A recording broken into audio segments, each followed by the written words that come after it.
হুসাইন আহমদ মাদানী রহমাতুল্লাহ আলাইহি ক্লাস করতেছেন, ছাত্রদের বুঝাচ্ছেন আমার রাসূল রওজার মধ্যে সশরীরে জিন্দা। এক মাযহাবের ছাত্র বলেন বুঝেছি, আর এক মাযহাবের ছাত্র বলেন বুঝি নাই, আর এক মাযহাবের ছাত্র বলে হুজুর মানুষ মারা গেলে আবার সশরীরে জিন্দা হয়ে কেমনে? আমরা জানি রূহ দুই জায়গার যে কোনো এক জায়গায় চলে যায়, ইল্লিন আর সিজ্জিন। শাইখুল ইসলাম রহমাতুল্লাহি আলাইহি বললেন তোমরা আবার ওযু বানাও। আবার ওযু বানাও মানে কি? ওযু আছে আবারও বানাও। সবসময় ওযুর সঙ্গে থাকার চেষ্টা করবেন, এটার বিশাল বড় ফজিলত। সবাই ওযু করলেন, হুজুর বললেন এবার সেজদায় যাও, রওজার মুরাকাবা করো। শিক্ষক যেমন ছাত্র তো তেমনই হবে। মা বাবা যদি ভালো হয় সন্তানও ভালো হয়, শিক্ষক যদি ভালো হয় ছাত্ররাও ভালো হয়, পীর যদি ভালো হয় মুরিদও ভালো হয়, নেতা যদি ভালো হয় কর্মীরাও ভালো হয়। নেতা যদি সন্ত্রাস হয় কর্মীরা চাঁদাবাজি তো করবে। हकीकत से तो दुनिया बेखबर है, दुनिया की नुमाइश पर नजर है। नबी गोया के अज दुनिया जुदा बाश बहर कारे के बाशी बा खुदा बाशिस्त दुनिया अज खुदा गाफिल गुदर कामाशोल करहो फर जिंदसान। दुनिया में हो दुनिया का तलबगार नहीं हो, दुनिया में हो दुनिया का तलबगार नहीं हो। बाजार से गुजर हो खरीददार नहीं हो, बाजार से गुजर हो खरीददार नहीं हो। जागा जी लगाने के दुनिया नहीं है, जागा जी लगाने के दुनिया नहीं है। ये इबरत की जाहे तमाशा नहीं है, ये इबरत की जाहे तमाशा नहीं है। ला इलाहा इल्लल्लाह, ला इलाहा इल्लल्लाह, ला इलाहा इल्लल्लाह, ला इलाहा इल्लल्लाह, ला इलाहा इल्लल्लाह, ला इलाहा इल्लल्लाह। প্রাণের ভাই আমার, মাদানী যেমন ছাত্ররাও তো তেমনই হবে। সবাই সিজদায় চলে গেছেন, রওজার মুরাকাবা করতেছেন। কিছুক্ষণ মুরাকাবা করার পর ছাত্ররা চিৎকার দিয়ে উঠে কাঁদেন আর বলেন হুজুর আর মাসআলা বলা লাগবে না। ওই যে দেখা যায়, ওই যে দেখা যায় আমার রাসূল রওজায় সিজদায় পড়ে উম্মতি উম্মতি বলে কাঁদেন। তুমি যদি চিন্তা করতা সমস্ত নবীরা ইন্তেকালের পর আসমানে চলে গেছেন, আমার রাসূল আসমানে যান নাই। আমি রাসূলকে ভালোবাসি, মুখে মুখে বললাম, আমার কাজে কর্মে রাসূলের আদর্শকে দাফন দিয়া দিতেছি। কিছু মানুষের কথাবার্তায় এমন মনে হয় যদি এখন রাসূল এই সময় থাকতেন, ওই মানুষগুলো আবু জাহেলের পাশে দাঁড়ায়া বলতো মুহাম্মদ দুনিয়ার সবচেয়ে বড় জাদুকর। দেখেন না চাল চলনে, বুঝেন না? আমি যখন চাঁদপুরে তাফসিরে জালালাইন পড়ি, তখন ডেনমার্কে রাসূলকে নিয়ে কার্টুন করা হয়েছিল, অবমাননা। তো আমরা তখন ছাত্র সংগঠন করতাম, চাঁদপুর শহর ছাত্র আন্দোলন সভাপতি ছিলাম আমি।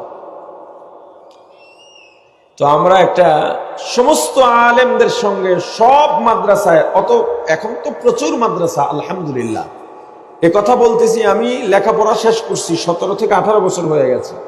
তো ওদিকে আরো 3 বছর ধরেন, 20 বছর আগের কথা।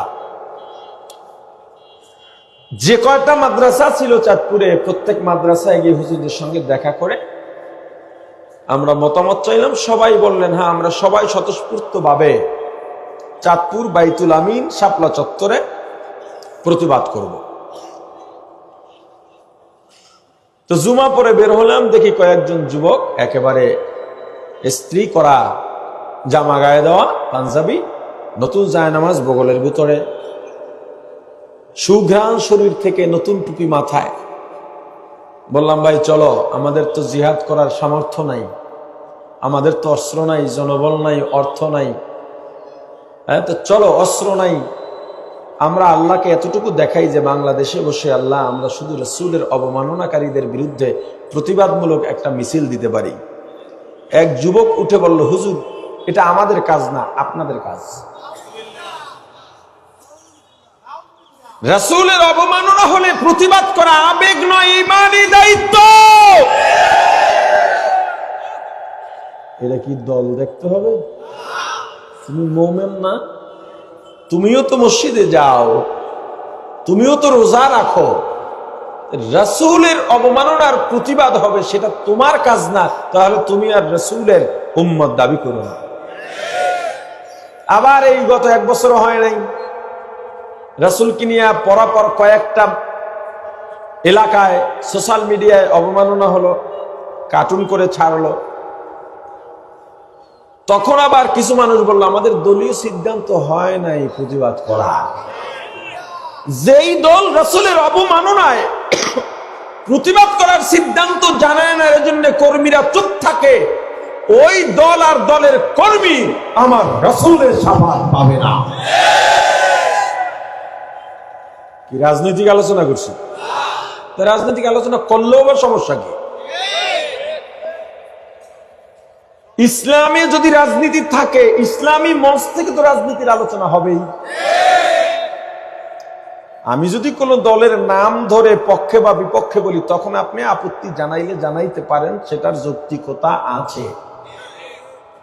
আচ্ছা, ইসলামে কোরআন হাদিসে রাজনীতি আছে না নাই, এটা জানে কারা? আলেম না বেআলেম? রাজনীতির আলোচনা কোরআন হাদিসে আছে কি নাই, এটা বলবেন কারা? আলেম না বেআলেম? কিন্তু কোন আলেম আজ পর্যন্ত কি বলছেন কোরআনে রাজনীতি নাই, হাদিসে রাজনীতি নাই, ইসলামে রাজনীতি নাই? যারা বলে কোরআন হাদিসে রাজনীতি নাই, হুজুর রাজনীতির আলোচনা করেন না, দেখেন একজনও কিন্তু সূরাতুল কাউসারও পড়ার যোগ্যতা রাখে না। হায়, রাসূলের ভালোবাসা, রাসূলকে তো চিনতেই পারি নাই। এই পৃথিবীর যত ইনসাফ, যত মানবতা, অধিকার, সবকিছু বাস্তবায়িত হয়েছে আমার রাসূলের হাত ধরে। তুমি মুসলমান, রাসূলের উম্মত, তুমি তো রাসূলের ইতিহাসই জানো না। তুমি জানো রাসূল দুনিয়াতে আসার আগে পৃথিবীর অবস্থা কি ছিল? রাসূল দুনিয়াতে আসার আগে যেই যুগ ছিল, এই যুগের নাম ছিল আইয়ামে জাহিলিয়া, বর্বর যুগ। ওই যুগে কি হতো? নারীরা যে মানুষ, এটা নারীরাও মনে করতে পারতো না। তাদেরকে যত্র তত্র ব্যবহার করা হতো। নারীরা ছিল ঘৃণার শ্রেষ্ঠ পাত্র। এই ঘৃণাটা এমন পর্যায়ে গিয়ে পৌঁছেছিল, কোন দম্পতির কন্যা সন্তান হলে লুকায়া রাখত, জবেও করে ফেলতো, অথবা জ্যান্ত দাফন করে দিত। কারণ মানুষ যদি জানতো অমুক দম্পতি কন্যা সন্তান হইছে, তাহলে তারা আর লজ্জায় মুখ দেখাইতে পারতো না, কত ইজ্জত ছিল তাদের। আমার রাসূল দুনিয়ায় এলেন, এসেই বললেন যার একজন কন্যা সন্তান হবে তার জন্য একটা জান্নাত, যার দুইজন কন্যা সন্তান হবে তার জন্য দুইটা জান্নাত, যার তিনজন কন্যা সন্তান হবে তার জন্য তিনটা জান্নাত। আমার রাসূল আরো বললেন ক্বালান নবী সাল্লাল্লাহু আলাইহি ওয়াসাল্লাম আল জান্নাতু তাহতা আকদামিল উম্মাহাত আও কামা ক্বালান নবী আলাইহিস সালাতু ওয়াসসালাম। আমার রাসূল বললেন পুরুষ জাতি শোনো, নারীরে অসম্মান করো না, কারণ নারীর পায়ের নিচে তোমাদের জান্নাত। বলবেন হুজুর হাদিসে তো মায়ের পায়ের নিচে সন্তানের বেহেশতের কথা বলা হয়েছে, আপনি পুরুষকে বললেন নারীর পায়ের নিচে জান্নাত, এই হিসাবটা সহজ। সন্তানের বেহেশত মায়ের পায়ের নিচে। সন্তান কারা হয়, কয় ধরনের হয়? ছেলে আর মেয়ে। মেয়ে তো আবার মা হয়, ছেলে কি মা হতে পারে? কথা বলে না। তার মানে যত পুরুষ আছে তাদের সবার মা নারী। পুরুষের জান্নাত নারীর পায়ের নিচে। এমন একটা অধিকার দিলেন নারীদেরকে আমার রাসূল। ইসলাম এমন একটা নীতি করে দিয়েছে, আমার রাসূল নারীদের অধিকার মর্যাদা দেওয়ার পর আমাবস্যার কালো অন্ধকারে সুন্দরী রূপসী 17, 18, 19 বছরের যুবতী রাস্তা দিয়া একা হাঁটত, ইজ্জত হারাবার ভয় পাইত না। আর কোন রোকেয়া মোকেয়া সামনে না তুমি স্লোগান তোলো মিয়া, কিসের বয়ান তুমি দাঁড় করাও? জাহিলি যুগে সাদা আর কালো, সুন্দর আর কালোর মধ্যে দ্বন্দ্ব ছিল, বর্ণবাদ। সুন্দর মানুষেরা কালো চেহারার মানুষকে মানুষই মনে করত না, সুন্দর চামড়ার মানুষেরা কালো চামড়ার গোত্রের সঙ্গে বিবাহ বন্ধনেও আবদ্ধ হইত না, এদেরকে সামাজিক মর্যাদাও দিত না।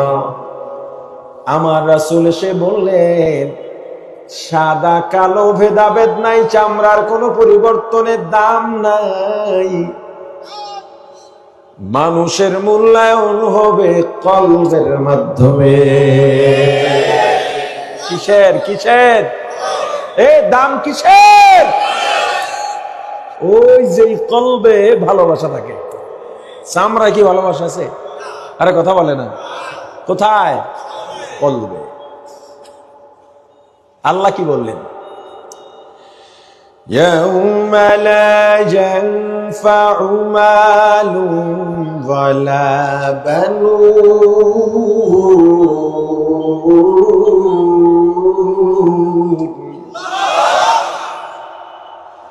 إلا من أتى الله إلا من أتى الله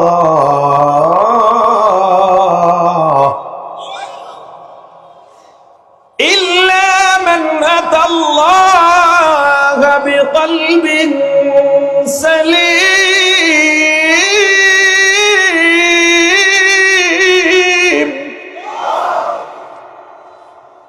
কিয়ামতের ময়দানে লা ইয়ানফা, কোনো উপকারে আসবে না কি? মালুন, মালদারেরা শোনো, কিয়ামতের ময়দানে মাল দৌলত সম্পদ প্রতিপত্তি প্রভাবের কোন দাম আল্লাহর দরবারে নাই।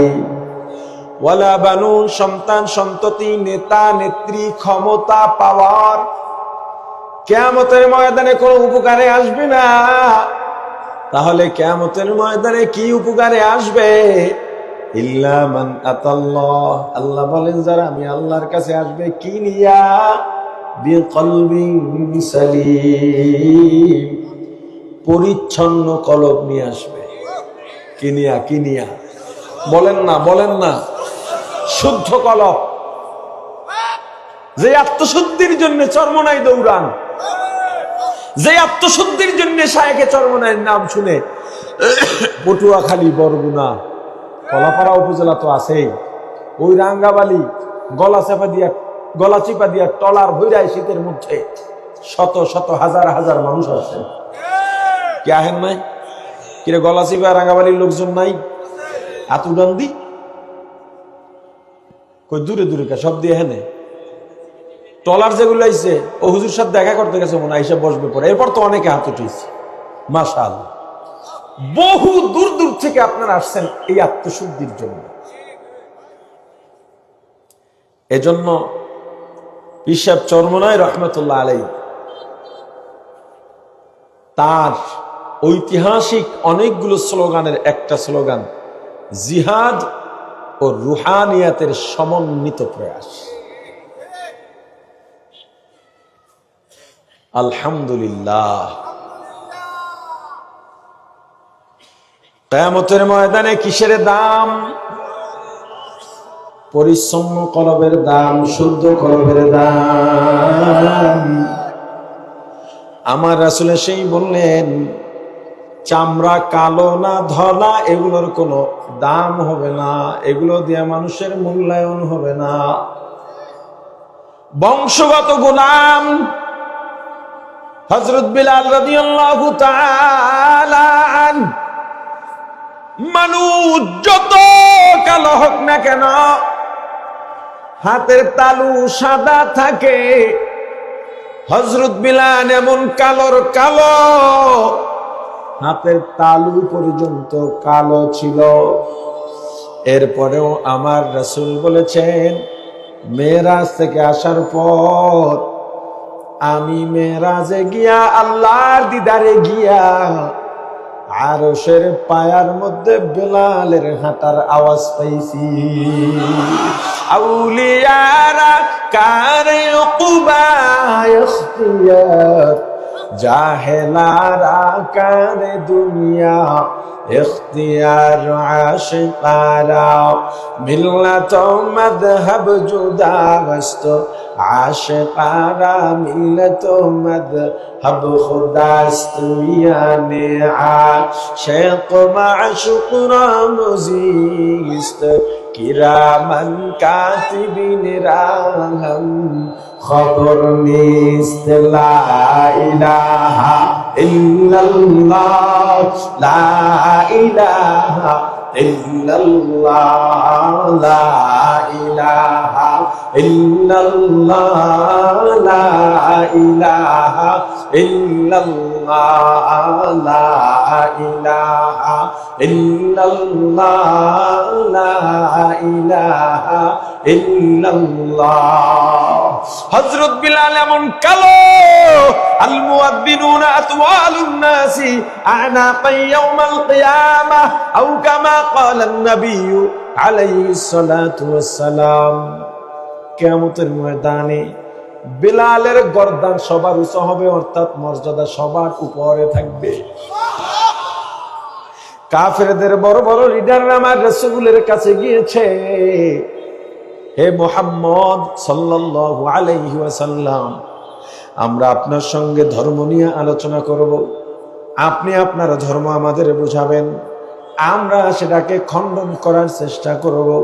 কিন্তু আমরা যেহেতু শীর্ষস্থানীয় লিডাররা এসেছি, এমন একটা দামি মজলিসে বিলালের মতো গোলাম থাকলে আমাদের প্রেস্টিজে লাগে। আমার আল্লাহ রাসূলকে জানা দিলেন, হাবিব আমার, সারা দুনিয়ার সমস্ত কাফেরদের বড় বড় লিডার যদি এক জায়গায় করা হয়, আমার বেলালের পায়ের ধুলা সমান হবে না। কি যারা কালো আর মন দুর্বল আছে? কথা বলে না? আছে। যারা গরিব আর যারা ধনী, দুনিয়া ধনীর সম্মান থাকতে পারে, কিন্তু আমার রাসূল কি বলেছেন? আল্লাহ গরিবদেরকে আমার সঙ্গে আসর করাইয়া। একজন ধনী আর একজন গরিব একই ক্যাটাগরির জান্নাতি, ধরেন দুইজনেই প্রত্যেক বিষয়ে 10 করে পেয়ে 100 নাম্বার পাইছে। যদি অবস্থাটা এমনই হয়, তখন ধনীর 500 বছর আগে গরিব জান্নাতে চলে যাবে। এজন্য আল্লাহওয়ালাদের কাছে যারা যান বেশিরভাগ গরিব, ঠিক না? এই ময়দানে যারা বসছেন বেশিরভাগ গরিব। ধনীরা ময়দানে বলে না, নেতা সাহেবরা ময়দানে বলে না, এরা স্টেজে একটু তাও দেয়।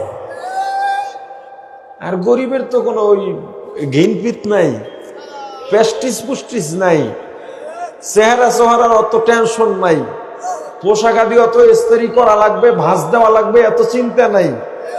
এদের চিন্তা কলবের ভিতরে উথাল বাতাল, আমি আমার মাওলারে কেমনে পাবো। ওই যে কলবের ভিতরে মাওলার ভালোবাসা, রাসূলের সুন্নাত দুইটা কেমনে বাড়ায়া বাড়ায়া করবে। আর ওই জমিনে ধান কাটে আর গুনগুনাইয়া গায়, ওরে আমার মাওলা রে,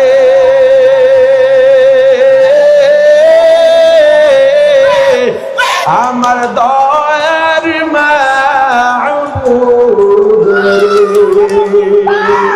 কোথায় গেলে পাবো আপনার ঠিকানা, কোথায় গেলে পাবো আপনার ঠিকানা। বলো বলো সবাই বলো, আমার দয়ার মাওলা রে,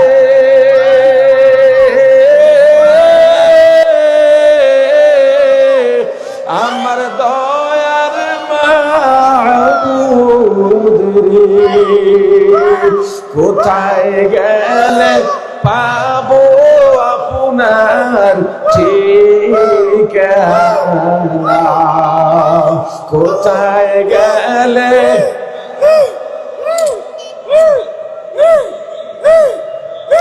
আপনাকে পাইবার আসে,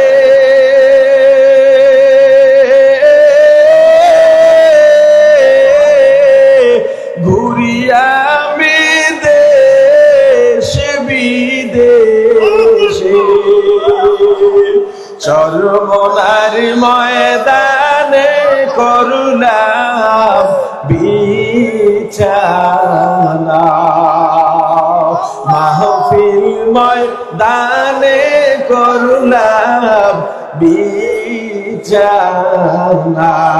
আল্লাহ আল্লাহ আল্লাহ আল্লাহ আল্লাহ আল্লাহ,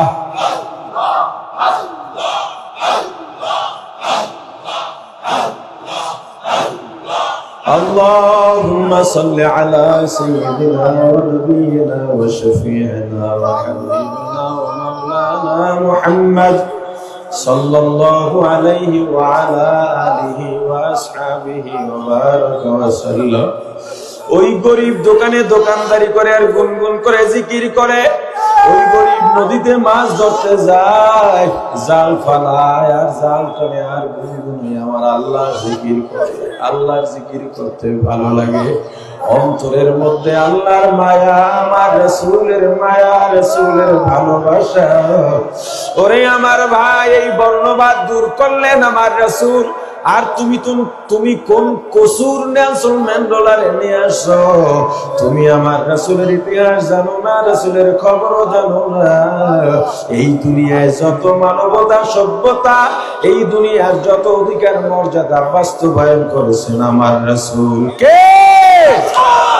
জোরে বলেন সাল্লাল্লাহু আলাইহি ওয়াসাল্লাম। আবার বলেন সাল্লাল্লাহু আলাইহি ওয়াসাল্লাম। আবার বলেন সাল্লাল্লাহু আলাইহি ওয়াসাল্লাম। ও রাসূলের উম্মতরা, রাসূল কি পছন্দ করেন, রাসূল কি চান, উম্মতের থেকে আমার রাসূল কি আশা করে? তুমি যদি রাসূলের উম্মত হও, রাসূলের ভালোবাসা তোমার অন্তরে থাকে, ওটা বাস্তবায়ন করার জন্য রাসূলের পছন্দ মতো তোমাকে গড়বার জন্য তুমি ব্যাকুল হইয়া যাইবা। তুমি যদি চিন্তা করতা যারা হজে যায়, উমরায় যায়, ওই মক্কা থেকে মদিনা যাইতে এখন তো রাস্তা ভালো, নিজস্ব গাড়িতে গেলে 4.5 থেকে 5 ঘন্টা সময় লেগে যায়, গাড়ি থাকে 150-এর উপরে টান, আর ট্রান্সপোর্টের গাড়িতে গেলে 6, 7, 8 এমনকি 9 ঘন্টাও লেগে যায়। আর তুমি যখন ওই মদিনায় যাও, তুমি শুধু জানালা দিয়া মোবাইলের ভিডিও অন করে রাখো, কোথায় উট দেখা যাবে, কোথায় খেজুরের বাগান, কোথায় দুম্বা। একবার যদি চিন্তা করতাম আমি এখন যাই এত সহজে, আমার রাসূল যখন মক্কা ছেড়ে মদিনায় গেলেন তখন তো এই রাস্তা ছিল না, এত সুন্দর যানবাহন ছিল না। কি কারণে আমার রাসূল ওখানে গেলেন? একবার যদি চিন্তা করতা রাসূলের রওজায় যখন লাইন দিয়া হাজার হাজার লক্ষ লক্ষ হাজিরা ঢুকে আমার রাসূলকে সালাম দেওয়ার জন্য, আরে কি একটা যুগ আইলো, মোবাইল ধরছে ভিডিও, আবার বাড়িতে বউকে ভিডিও কল দেয়, ওই ভিডিও কলে বউকে দেখা যায়, অন্যান্য মানুষও দেখে, অথচ রাসূলের রওজার সামনে দাঁড়ায়া তোমার তো পাথর হৃদয়টাও গলে মোমের মতো নরম হয়ে যাওয়ার কথা, ওই জায়গায় দাঁড়াইয়া চোখের পানি ধরে রাখতে পারার কথা না। হাজার হাজার হাজির মধ্যে মাঝে মাঝে 2-1 দেখা যায় কি যেন হারায়া ফেলছে, কি যেন হারায়া ফেলছে। রাসূলের রওজার সামনে যাইয়া পাগলের মতো করে শুধু গাল বাইয়া বাইয়া পানি পড়ে, আর মনের কত মাধুরী মিশায়া সালাম দেয়, আসসালাতু ওয়াসসালামু আলাইকা ইয়া রাসূলুল্লাহ, আসসালাতু ওয়াসসালামু আলাইকা ইয়া হাবিবাল্লাহ, আসসালাতু ওয়াসসালামু আলাইকা ইয়া শাফিআল মুযনিবিন, আসসালাতু ওয়াসসালামু আলাইকা ইয়া রাহমাতাল লিল আলামিন। ওরে হাজী, তুমি উহুদের ময়দানে গেলা, ইসলামের দ্বিতীয় যুদ্ধ, ওখানে গিয়াও তুমি ভিডিও নিয়ে ব্যস্ত। আর যদি চিন্তা করতা ওই যুদ্ধে কে যেন এলান করে যায়, কি আছো, আমার রাসূল জিহাদে ডাক দিছেন। হযরত হানজালা বাসর রাতে বিবিকে ফলাইয়া জিহাদের ময়দানে চলে গেল। ওই যে উহুদের ময়দান, ওখানে যারা গেছে রে ভাই, কত কিছুই তো ওখান থেকে নিয়ে আসতে পারো। দেখবা যারা যাইবা, আল্লাহ তৌফিক দান করেন সবাইকে। ওখানে গর্ত আছে, নিচে আছে, ঠালা আছে, কাফেররা মেরে আমার রাসূলকে ওখানে ফলাইয়া দিছে। আমার রাসূলের দান দান মোবারক শহীদ হয়ে গেছে। আমার রাসূল রক্তাক্ত হইলেন। আমার রাসূল উহুদের দিকে গেছেন, উহুদের পাহাড় 2 ভাগ হইয়া আমার রাসূলকে আশ্রয় দিল। আমার রাসূল বললেন, উহুদ আমাদেরকে ভালোবাসে, আমরাও উহুদকে ভালোবাসি, উহুদ আমাদের সঙ্গে জান্নাতে যাবে।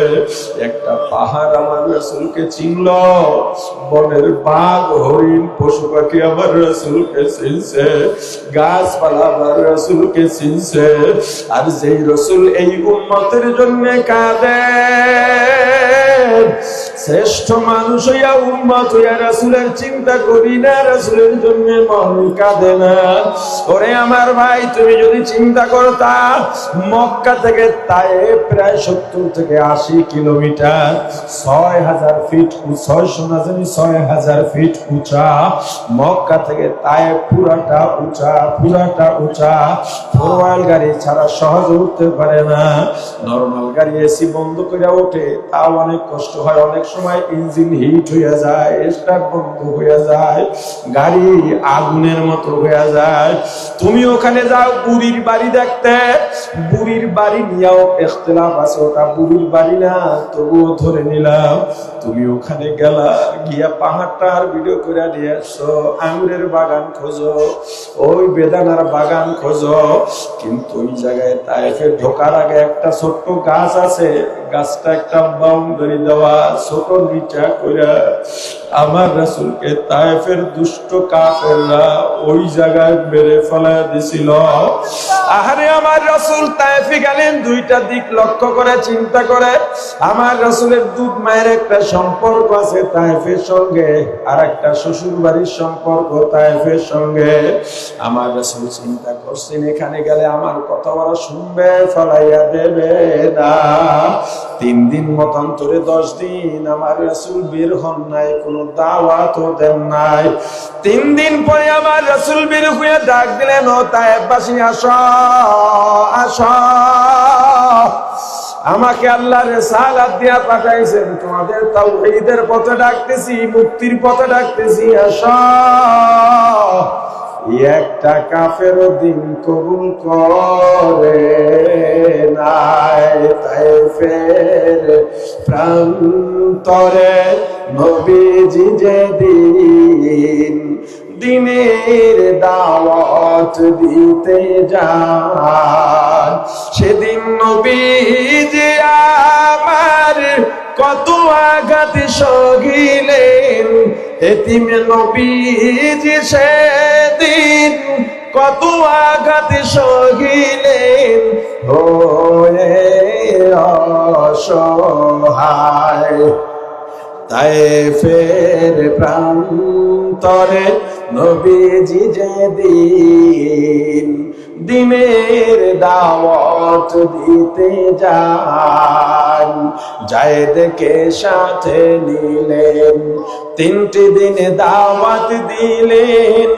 একটা কাফের দিন করলো না কবুল, বরং পাগল বলিয়া দিল তাড়াইয়া, পাগল বলিয়া দিল তাড়াইয়া। চিনল না ওই দুর্ভাগার দল আল্লাহরই রাসূল, চিনল না ওই দুর্ভাগার দল আল্লাহরই রাসূল।